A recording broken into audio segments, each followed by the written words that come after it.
kemudian kenaikan gaji dalam hal ini dan juga pensiun 5% plus dalam hal ini 12%.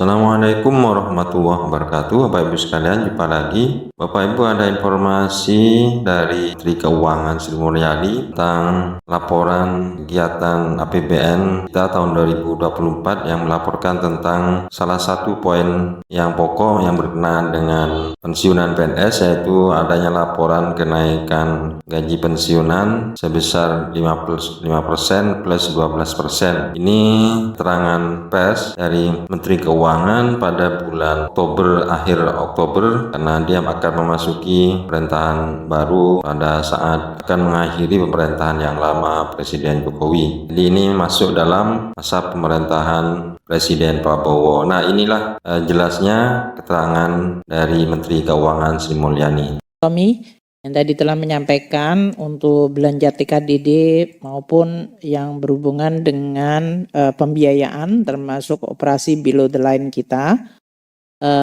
dan juga tadi juga oleh-oleh dari Washington DC, perjalanan ke sana untuk menghadiri G20 maupun IMF World Bank Annual Meeting dan berbagai side meetings yang telah disampaikan. Cukup padat pada saat terjadinya transisi kabinet. Di sini beliau sudah berangkat ke sana. Makanya kelihatan Pak Tommy nggak ada di Magelang.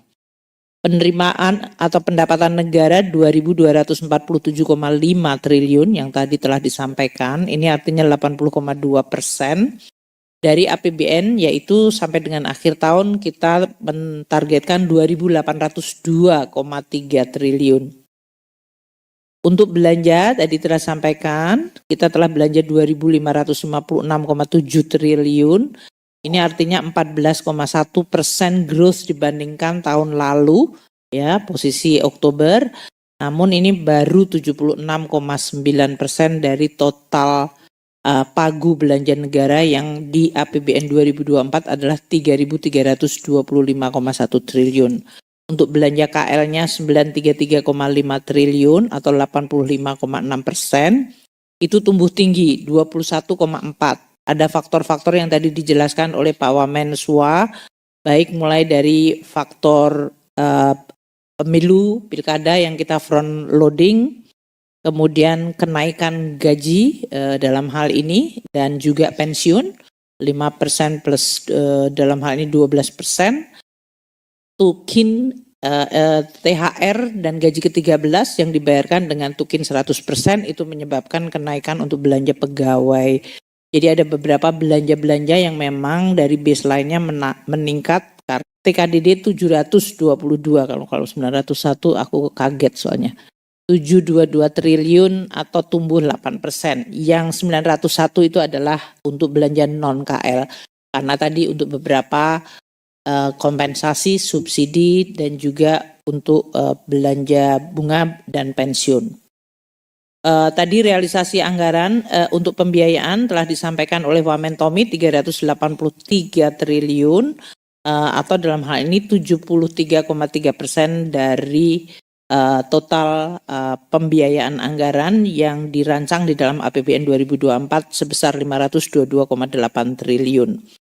Nah, ini adalah postur APBN. Kami sampaikan kesimpulannya, meskipun terjadi pergantian Presiden, Wapres, dan Kabinet, kami masih melihat bahwa ekonomi masih mengalami momentum yang cukup positif, resilient ya.